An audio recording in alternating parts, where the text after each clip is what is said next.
There we go. And welcome to, I believe we are Principles in Governance tonight at 4. Um, so I believe that's the group we are convening as today. And basically, I think we've all been through this routine. So we can, and we are recording this. So if you weren't able to join us today, then you can catch up with the recording and we will post it to YouTube. And I will also copy the link to the driver statement, which is the document that will capture all of our notes and thoughts. And so that's in the chat, and we'll also put it in the description on the YouTube posting. And generally our goal tonight is to give ourselves a chance to talk about what is interesting in this guild to us, and to go over the driver statement, make sure that we understand it and it's clear how this guild relates to the other guilds, and then do some gathering considerations around what priorities for 2024 might be. And with that in mind, why don't we start? Circle is pretty easy to figure out one way or the other. It's just which direction we're going in. So does anyone want to start? What is it about principles and governance that has your attention?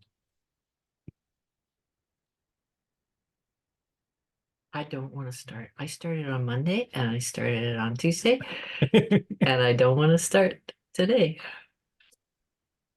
I can start, actually. Cool. I love the governance stuff. I mean, this is actually the coolest part for me. And yeah, I don't know. I can't say any more than that. For me, this is really all about how do we play well together. And the more, and I guess I'm it's funny. I'm thinking this goes way, way, way back. I am a firm believer that the situation we build around ourselves shapes our responses. And how the kind of the containers that we put ourselves in have a real impact on the quality and character, I think, of how we work with each other. And so I am really excited to find, and I feel like we are discovering ways that allow people to play well together. And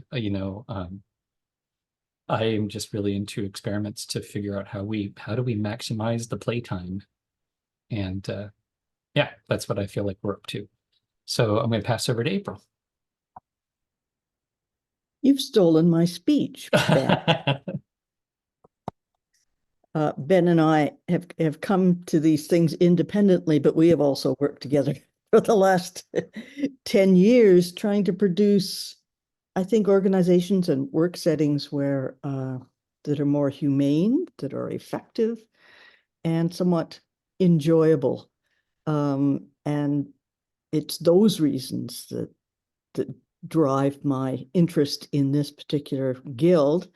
And I've spent almost all my professional life and certainly a lot of my personal life trying to figure out this stuff. Endlessly fascinated by it, and I've been lucky enough to work in a number of groups that hold the kind of principles and values that I believe are really effective in cooperative / collaborative / communal work to get the best out of all of us. And over to Barbara. I'm ready. Nice to have just that little bit of space. Yeah, the governance thing for me is lifelong. It's like how can we decently and civilly make the decisions together that humans need to make together? And you know, in this particular decade of my life, you know, I've had lots of circumstances. I've been in lots of circumstances where it has not been fun, it has not been play. And I just hold that as it's almost like a devotion, you know. I'll just call it a devotion. It's a devotion to the trust that we can do this. And on the planet right now, this is, to me, it's the very core of what our work is as humans. Human X.X, like whatever our version is. It's like this is the one we have to figure out. And I am so in love with sociocracy. I came across it at the same time I discovered the Lifeboat Academy, and it also came into a project that I'm working with right now. And so it's so inspiring to me. And so I'm here because of that. And sort of peripherally to what I just said, I'm also here just looking at the primary functions that have been drafted in the guild description, in the driver description. Effective onboarding. I think that's me. So I've got some interest there. Fair and effective decision making, what we've all three of us just been talking about. Restorative practices to address any internal conflicts or harm. And now that's to me the heart of it. Like when humans make decisions together, it's about how we do that without harm, without wounds, without, yeah, pain. Mhm. So all of that. Mhm. Happy to be here. Yeah, me too. Yeah, this is now I just want to have this conversation for an hour, you know, like and I'm gonna pause the recording just for a second and go grab my Get tea your and be right water. back. Be Yeah. right back. Oh.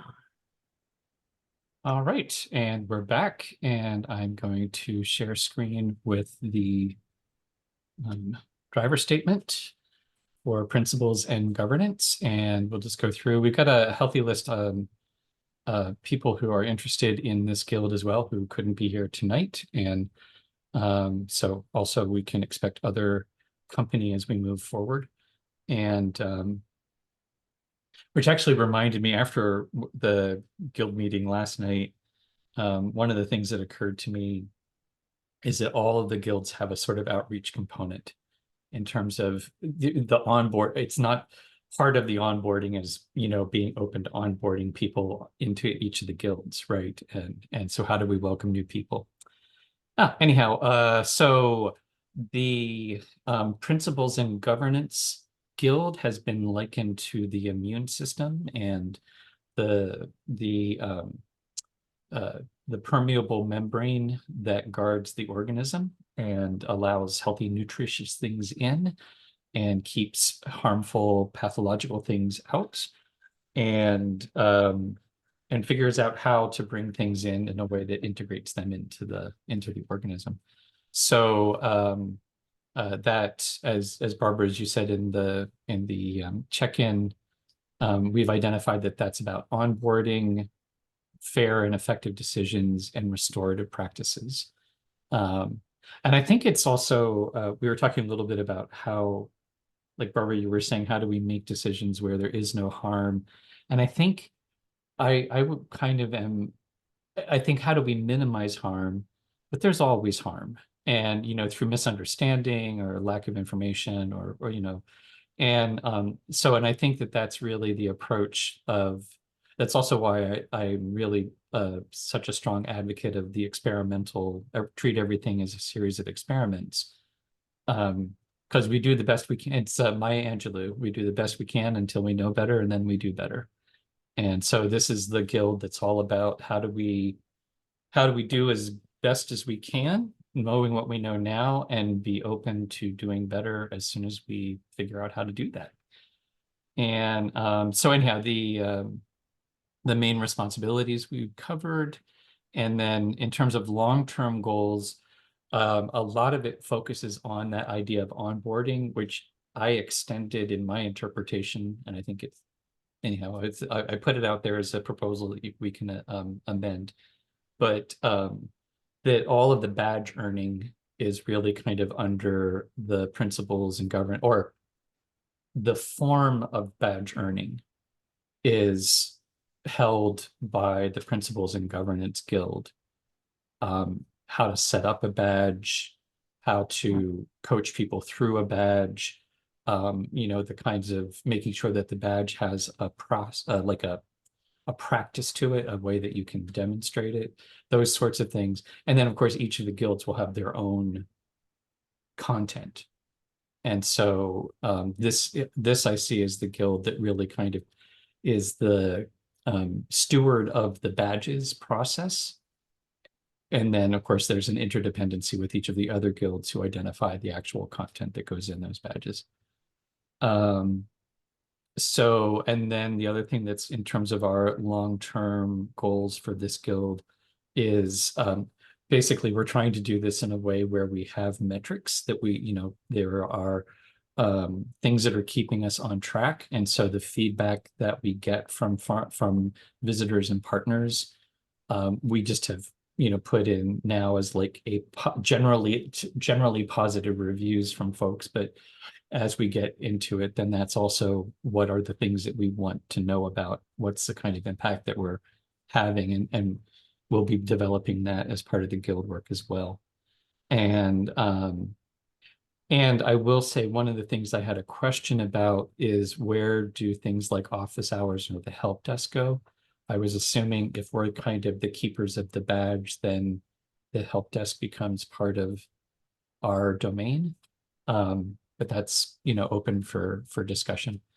And then short-term goals, again, it's very much similar to the Heartwork Guild in that it's mostly about kind of creating some opportunities. So hosting a certain number of webinars and or retreats, and onboarding a certain number of people, and trying to get our first catalog of badges together.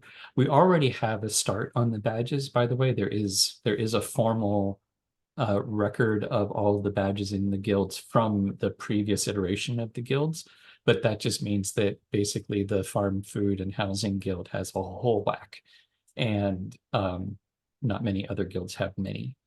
But there is already a sort of a prototype in place. Yeah, so that's the long-term and short-term goals. And then in terms of resources, the idea is that this guild, along with Outreach, shares the studio space as the kind of educational center. It's our big classroom.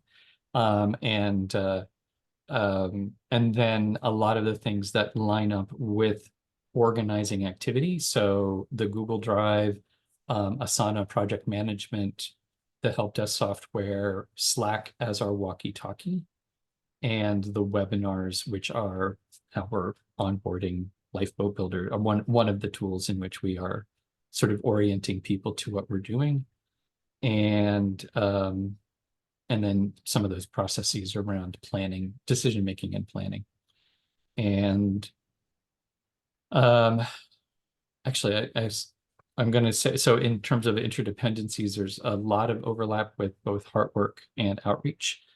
And then one of the things that I'm just going to add right now is it's also coordinating with each of the guilds around their badges. So that kind of coordination. Anyhow, that's the once over of what is in the driver statement. So we can just do a quick wrap around. We'll start with questions for clarification, elaboration, thoughts on the stuff that's in here so far. And then we'll move into kind of priorities for moving forward. So April, thoughts? Well, I had some thoughts under short-term and long-term goals. And these thoughts may already be included in there, but just in case they're not, can you just scroll around there? Thank you. I think short-term goals need somehow to include, and this may already happen under onboarding, but I don't know, include the life by experiment kind of practice. And the process for that, and the fact that we take it seriously. How do we goal that? Can you give me? How do we goal that? Yeah. Understanding life by experiment, I guess, or understanding the place of But that's not we can't check that off the list. So I'm just trying, how do we make it into, it could be hosting a certain number of how to run an experiment webinar, yeah, something like that. Yeah.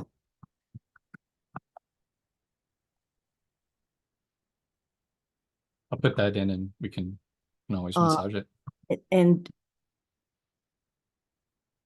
also, and I know we've got it farther down, but also Sociocracy 101. I think that, a number of Sociocracy 101 opportunities or webinars or whatever. Mm-hmm. Yeah. Because I believe that that's a fundamental understanding that needs to sift through this early on. And the other thing is really, I mean, using the experimentation procedure that we have, the AIM Act Reflect, that's going to happen if people keep working with the experimentation process. But the really important thing to protect there is the time for reflection. And so it may be that somehow. Oh, yeah, actually. That that there be this guild be, I don't know, a monitor or whatever of are all the guilds getting and putting in and keeping going the opportunities for reflection, because we know from other organizational work that that's the first thing that goes under stress. So well, and actually, you know what, I think that if the goal is seasonal reviews, because that is, the seasonal review is meant as the reflection time, and so, and then it can be in short, and it's 3 seasonal reviews because the annual plan works for. Great. And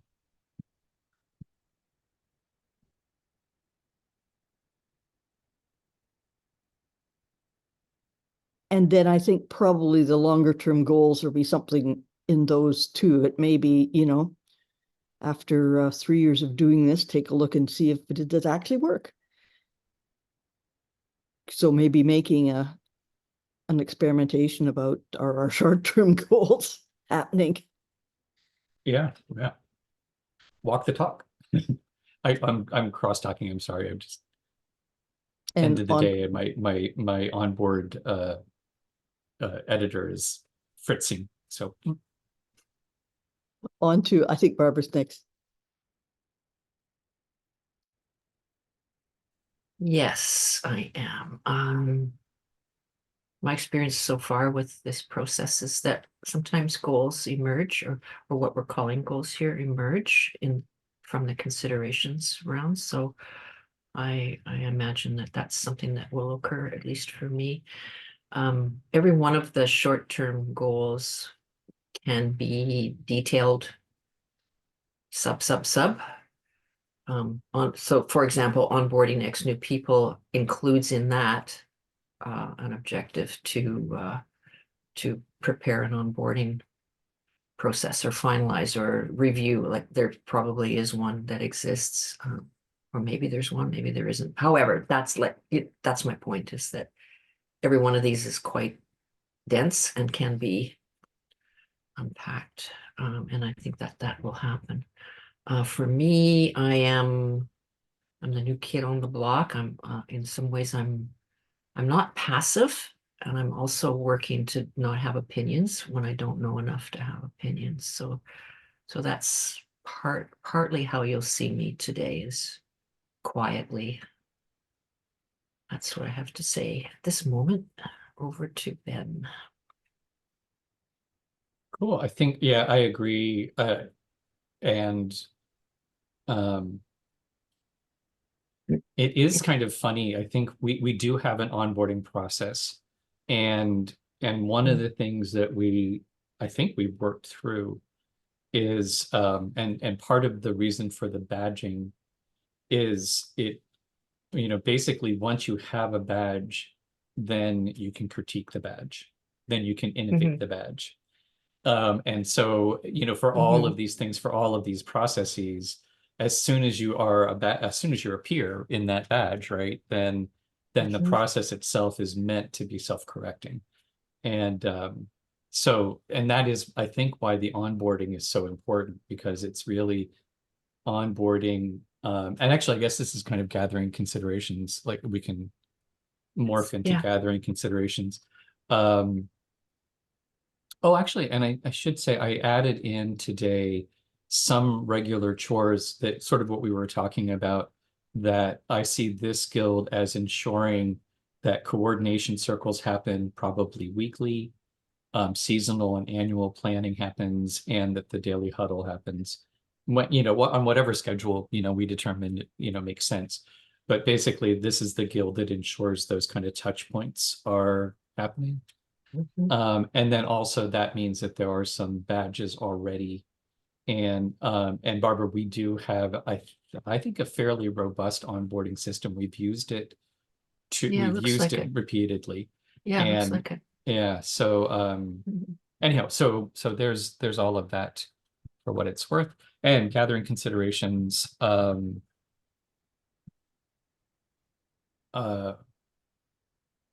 Yeah, I feel like this is there's a Mobius strip in here, and that we're the process people. And so, and I think that's what I was saying in terms of onboarding. And this is also where, there's going to be a really tight connection between a number of the guilds. And like what we settled on last night for the Heartwork and Philosophy, that worldview is what energizes or greases the wheels on this process. And, that fundamental worldview that we're talking about. And in my experience, the primary risk factor is the, current taken for granted worldview that makes the seemingly simplest statements confusing to people. There's a kind of a willful ignorance that comes with this, and it's the worldview, and I believe in my bones that the worldview is maintained through trauma. It's maintained through managed traumatic responses. And so it's really hard. That's where I think there's this back and forth with the process that we're adopting or talking about is science, right? In my mind, this is basic scientific practice. We always question our assumptions. We try to say ahead of time what we think is going to happen as a result of our actions, and we use that information to adjust. And we can apply that to this whole range of things, from where do we plant to how do we make a decision together. And that process itself seems fairly, objective or neutral. It's a fairly neutral, it seems like it would be an emotionally neutral process. And in my experience, that is not the case, and inviting people into that process is not an emotionally neutral thing. So anyhow, I think that's a very, very long-winded way of saying, I think that one of the considerations is in some ways, there's an absolute marriage between Heartwork and the underlying philosophy, the worldview, and the process. But I do think that there's a way that we can be kind of clean about, the process is the process, there are principles, there's a protocol, and there's a way of changing the protocol. And sometimes that's going to trigger people, and like some of the onboarding might trigger some people. And that's where it kind of blends into the other stuff. But anyhow, that's what I'm going to start with. Over to April. I'm wondering in this whole planning, if there is a place where we want to identify risks. And if we, just want to shorthand that, we'd want to go into that in length, but what would the risks be to this guild? That nobody wants to play, or that everybody wants to be the boss, or whatever it might be. Or that April might want to be the expert. It's always that risk.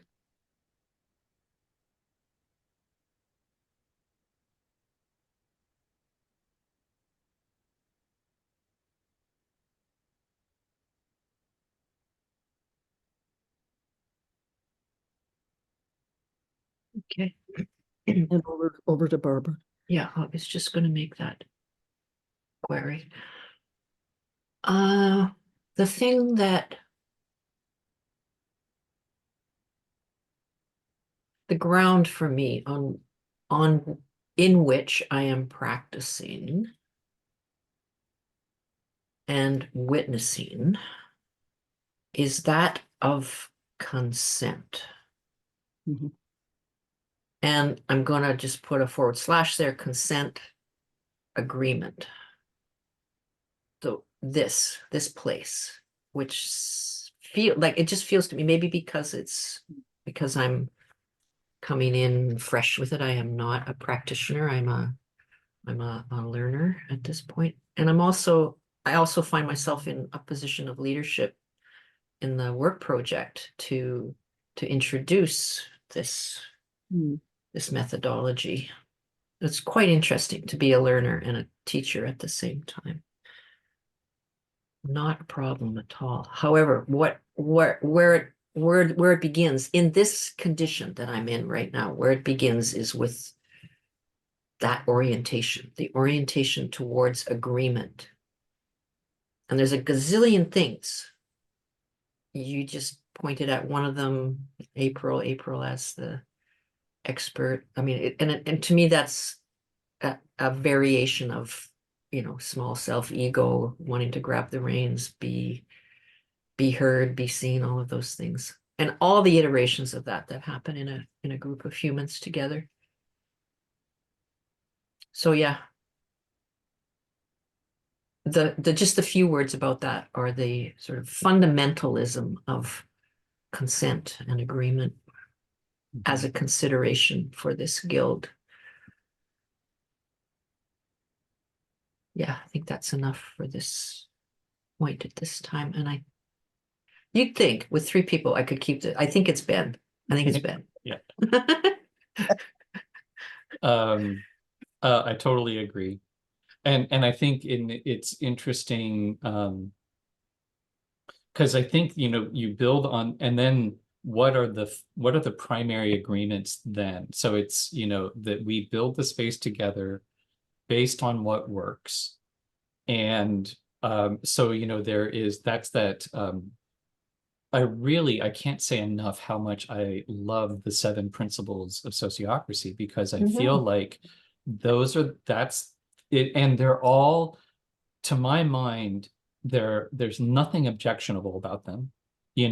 They're just straightforward. If you can't agree to these, why not? Like accountability and equivalence and effectiveness, they all just make sense. But then of course that's the thing, is that the trick is in the practice, because we want it to be consensual. We want to have the space where we're combining, and then the little boss man comes up, and or that we don't have time to make a good decision right now. We've got to hurry, But anyhow, it's I think the yeah, and that's where it's I think it is making, it's also, now that I think about it, there's a sort of psychological inoculation to all of this that is really important and useful, which is, yep, sometimes this is not going to work. Sometimes there is going to be tension. Sometimes someone's going to mess up. Sometimes someone's going to lose it. Okay, so what are we going to do about that? And I think that whole, appreciative inquiry, shining the light on what works, taking the time to talk about expectations and assumptions, defusing there's the way the world is and the way the world you want it to be, and they're different. That's how it is. And it's no big deal. It doesn't mean the world's wrong. Doesn't mean your ideas about how it could be are wrong. It's just they're not the same thing. And the map is not the territory.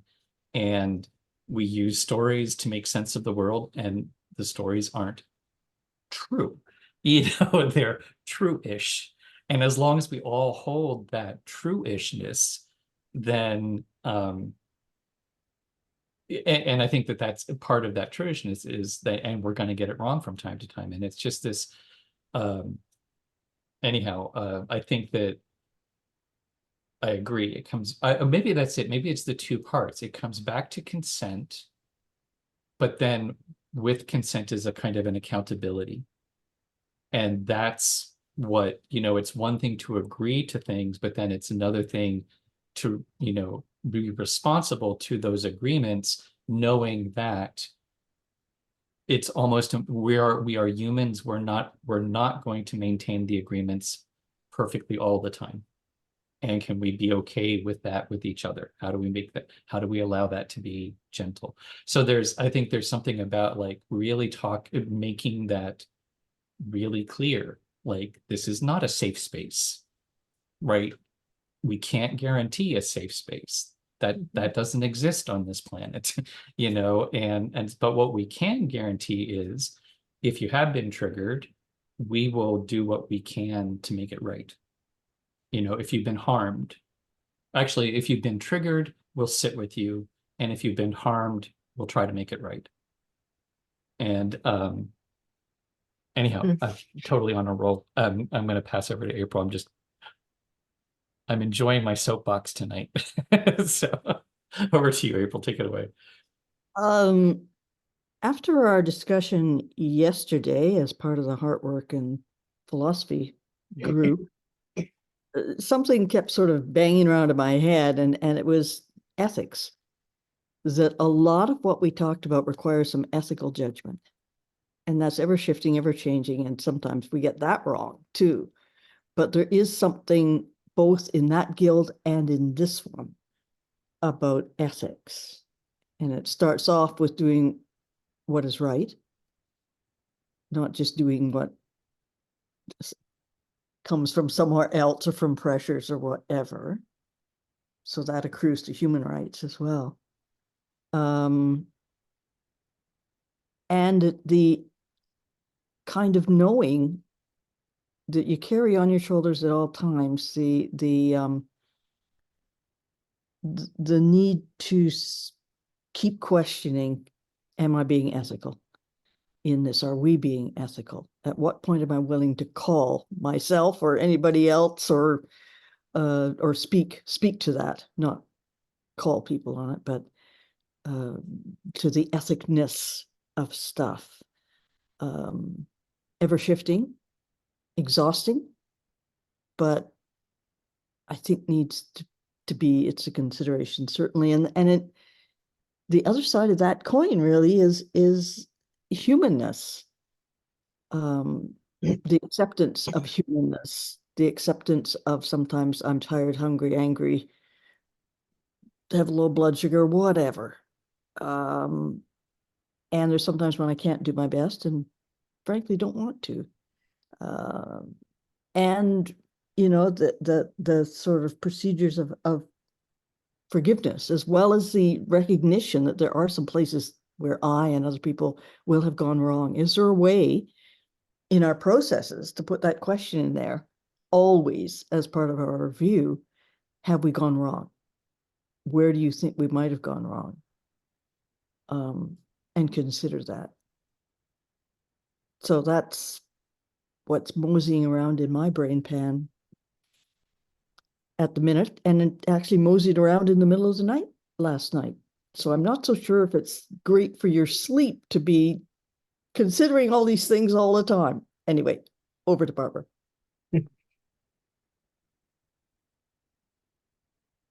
I love riffing on this stuff together.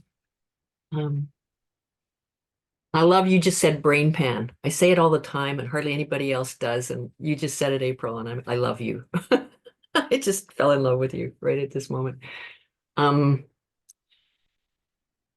Yeah, I mean, this thing about awareness, a consideration for this particular project, this thing, this Lifeboat Academy thing, and all the bits of it, for me, rest Yeah. in the embrace of showing up. And this kind of points, for me, it points back to that agreement. Like I have an agreement with myself that I will do all the things that you said, Ben, about doing the best and being okay when I can't and making it good and all that. But that's another fundamental for me. I hardly ever talk in absolutes. It's really interesting to be in a conversation where it's about something that comes very close to absolutes. And that is what I'm pointing at right now, which is making an agreement, meeting an agreement to show up as a mature human and not lean back into habitual behaviors and yeah buts and all of that the messiness that drives a lot of us, all the not good enough stuff that gets us into these tangles. Yeah, awareness of, yeah, just awareness. Yeah, okay. And Yeah, well, and I feel like just stepping back and thinking about considerations about where we want to put our effort. I mean, a lot of it is this is stuff that I was going to say, this seems like, walk your talk, and we've been doing it, and we've actually been getting better and better at implementing these processes. And I think that this is what is hard to communicate out to. So I think a consideration is, at the risk of, sort of tooting our own horn, I think it is useful to recognize that we are on the cutting edge in terms of holistic thinking, because this is perennially been one of our challenges. From the very beginning, Roland and I had the strong sense that getting people to work on a farm would be transformative in deeply radical countercultural ways. And what we're talking about now is articulating and actually kind of giving shape to, there's a kind of an equal role of the heart work stuff, which after we closed up last night, I was thinking it really was about, I was going to say reflection, but it's a sense of reflection of like mindful, pausing to feel into your body, to just detach yourself from the stories, to feel into connection and relationship. And then there's this kind of procedural stuff that we're talking about in this guild about, you don't rush to make a decision. You actually you talk to who's affected. You ask them questions and you wait until you get answers. And sometimes that's really frustrating because they don't give you answers. And then you end up waiting. But we've made the choice. Like, we're going to do it the way, we're going to take the time it takes for it to happen. So there's that procedural part of like, what are the agreements? And then there is that direct connection with hands in the soil, which either one of these things, getting into the practice and getting into the mindfulness detached from the land just turns into mental masturbation, turns into spiritual bypassing. But, a cranky goat is what you need to, kind of bring you back to, oh, right. All that's your ego correction there is, having animals in your life or having weather to deal with, or, any of those things are sort of instant ego resizement. So anyhow, yeah, I think in terms of considerations, I think that, oh, I got off on a riff there too. I think that partly what that means is also that the people who have been core to this project talk in ways that other people who are coming in are going to have a hard time understanding. And I think it becomes really essential that this becomes focused on not explaining things, but providing the direct experiences. It's sort of like whatever it is, run an experiment. Whatever it is, did you aim? Are you acting? Did you reflect? Like it's kind of, and let people kind of follow the path wherever it leads them. But anyhow, I think there's something about, we're never going to be able to describe it to people, and people are going to be in different places. So that is a consideration as we're doing this work, but I think we got it accommodated. But that is why it's important. There are, sort of stages of involvement. So you can't come in and critique the process until you understand the process. You can totally critique the process. The process is completely open to being malleable and, critiqued and, abandoned if it's not working anymore. But first you have to understand it. And that's kind of, I think, what, we're talking about. We've got to be able to get people through the onboarding to the decision making, and recognize that their role in the decision making, yeah, anyhow, that's where it comes back to that worldview stuff. There's got to be some way of kind of accommodating those culture clashes. I mean, that's the other thing is we're basically on a cultural territory boundary, and we're inviting people across this boundary into a new culture, and which is really exciting, and it's also really confusing for people, but it doesn't have to be. It's not really confusing. It's only confusing in the being able to put a nice tidy label on it. Again, I'm enjoying this conversation way too much. April, over to you. Well, you probably knew that sooner or later I would say I'm seeing another bumper sticker coming up. This one says, "A cranky goat is what you need." Yeah. But another bumper sticker could be understand, then critique.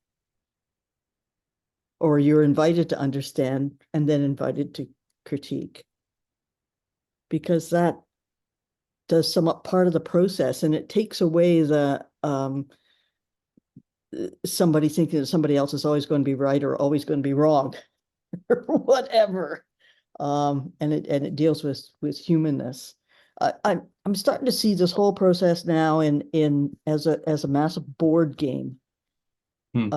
And in a way it's like a simulation game in all, which I've invented some of and run some massive ones with some once in a while success. And I'm thinking about, in board games, like if this is anti-monopoly, what's it going to look like? And please, can I have a get out of jail card or the equivalent of the get out of jail card for free? Or here's your $200 or don't pass go or whatever, to help with my humanness, really. And I don't think for me, the board game metaphor is I'm going to entertain that for a while in my imaginal space and in the middle of the night, when I wake up and need something like that.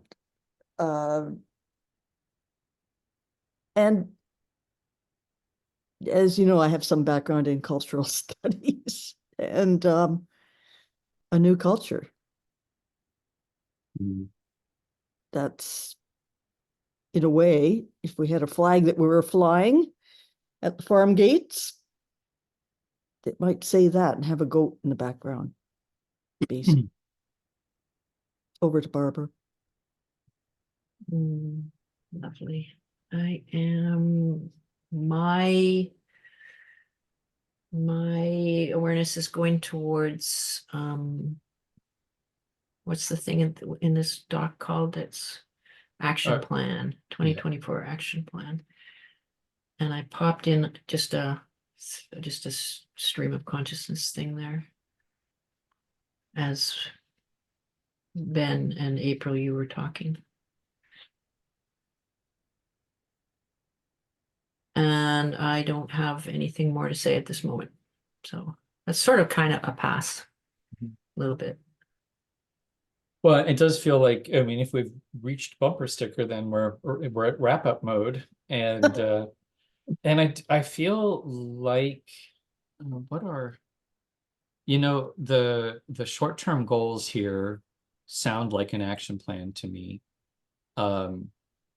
Basically it's lining up, it's reviewing the materials, making sure that we have onboarded everyone to the onboarding materials, including sort of the webinar, there's already a lot of stuff that's developed, and then figuring out how do we start to bring people into that. It's where are some opportunities that we can do Sociocracy 101 or how to run an experiment and onboard people. And then and so I think the one thing that is missing here is, in terms of short-term goals, is developing what kinds of feedback. We say positive feedback right now from visitors and partners. And I think one of I'm going to add a short-term goal, which is develop a clear understanding of I don't know, what do we want to call them? Like the key impact indicators we're looking for, or, like, I don't, Metrics, yeah. like first there's metrics, then there's indicators. If you clump one or more metrics together, that gives the picture that through the lens we're looking, Yeah. whatever that is. Anyhow, I feel like for me, that kind of I more or less feels like this is what we're really talking about. So it's review. Yeah. That's the short-term plan, is how do we get everyone up to speed and then look for opportunities where we can start to do this stuff and bring people into it. So April, over to you. Well, I like this because it protects the nuggets of what has been developed already, but gives room to move on and to make them a platform to dance from. And I think that we've done enough as a group of 3 and being able to put it out there to other people during the charrette. And as more guild members come in, that's quite an exciting prospect. Mm-hmm. And that's it for me. Barbara. I'm happy. Yeah, I feel complete for now. Looking forward to next, to the unfoldment, the unfolding of this. Yeah. And yeah, this is. Oh, and I got a run today. Oh, I stole some time and I got into the woods and I had a run just before this meeting. And as I was in the woods breathing, I was with the trees that are like so lung-ish, and I was very much with my lungs as I was running today, because it was about getting aerated. And it started me reflecting. I was trying to keep my brain in the back seat. However, I was also I was doing some thinking, I was doing some reflecting into these guilds as the organism alignment, the orientation to organism. It's hard to separate it out. Like each one of them is a little bit of all of it.